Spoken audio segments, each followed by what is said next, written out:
Hey, welcome to part 3. Thank you for sticking with me for this long, and I'm so sorry about all the abrupt cuts, but you know how YouTube is. So, without further ado, please enjoy the rest of the content and leave all the comments you want to leave me. Thank you very much. Enjoy it. Not strictly an agile thing either. It's just the problems that I've witnessed when I worked with teams that implemented it. And the very first problem I want to bring up is something called the methodology evangelist. Either side can be responsible for this. Basically, they're stiflers for the process. Just like in Waterfall, they think that Agile has to be a really, really rigid thing to implement. Like you have to have sprints that are this long, and we have to do the planning here and there, and just anything that doesn't allow you to be flexible.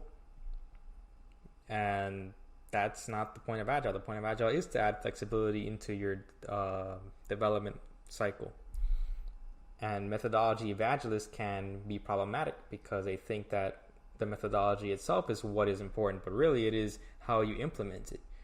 You could change the sprints if you want. You don't have to use Agile Scrum. You can do anything you want, in my opinion. And whatever your team needs and whatever helps your team the most is what should be considered. However, you are dealing with business people as well, and since they're the ones usually paying you, they will be the ones that will usually tell you what the deadlines are and everything like that, and you're going to have to deal with this sort of communication once you get into the software development world. Both sides will suffer from management issues. This is inevitable. It's not an agile thing. It's just something that both sides will have. There's really nothing that you can do about bad management other than try to bring it into attention. So if you have management problems, you're going to have to deal with like any other job. Try to communicate, try to get to the bottom of what the issues are, and hopefully it's going to work out. Now, let's talk about the dev team a little bit. Remember when I said that you have to size the tasks? You have to basically say how long it's going to take to do something? That's another problem. Sometimes that task, you will size it incorrectly. And it's quite unfortunate because now this causes a lot of friction in the group. You believe it's going to take X amount of time, but it actually took Y. And now more usually this goes into making a task even longer. So there's nothing much that can be done about that. Except as you go along, as you get better and better at your source code, as you learn more about how the product works, you'll get better at sizing these issues. This is a really big problem with teams that have new people in it, and they don't know exactly how to size things or anything because they don't really have good knowledge of the product they're using.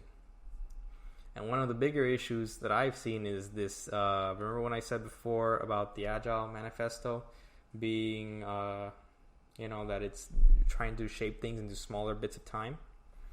Well, sometimes that is misconstrued in believing that Agile can just make things faster. Just because it has Agile in the name doesn't mean that you can magically make things faster. All it is just a way of organizing your work. And a lot of business people who don't understand technology very well will fall into this caveat and believe that just because you're using this methodology, that it's going to be quicker. And you're going to have to deal with that too. You're going to have to communicate and say, hey, this will take this amount of time, and honestly, there's nothing that can be done about it. I'm sure you've heard the phrase that it takes 9 women cannot make a baby in a month. The same thing with technology. You can't add more cooks to the broth or whatever it's called. I forgot. I forgot what that is called. But yeah, so this is another problem that Agile gives into because of the misconception of what it's supposed to do. Obviously, you're going to have any and all dev issues under the sun. That's just a part of life. Deal with that. Don't worry, as you get better and better developing, you will have the tools to deal with these problems. But when you begin, it might be a little daunting, but I promise you, you will make it through. And then because Agile allows for a lot of flexibility, especially when it comes to create features in your code, sometimes it allows these people to believe that whatever they're making can be changed very quickly, or it might not give them the chance to actually know what they want. In other words, sometimes they have requirements from other people, usually other consumers, and sometimes those requirements are going to change and they become inconsistent, and that causes problems. When you don't know what you want and the product is built one way but they need it to be built another, that's going to cause problems. Doesn't matter what the methodology is, you're going to always have an issue, especially when it's a fundamental change.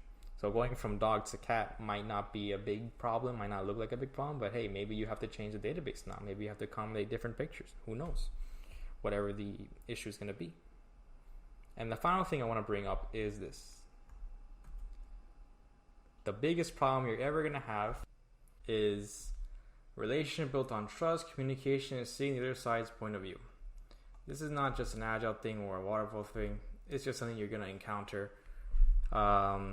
When you have more and more jobs, you're going to see that there's a big difference between the teams that have trust in each other, both the business side and the dev team, than those that don't. Those that can communicate with each other effectively will have way better outcomes than those that do not. And it shows.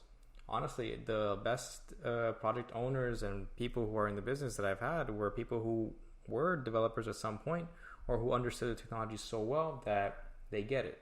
And those that actually have trust in the dev team, they make the best decisions for you and for the business in general.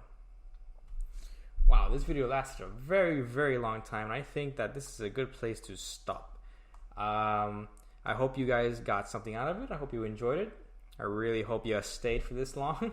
And if there's anything else you'd like me to explain, or there's any topics that you are curious about, please put it in the comments below. I love to hear your thoughts on how this video went, your criticisms, anything you want. This is simply too technical, and I am thankful for you looking at this stuff.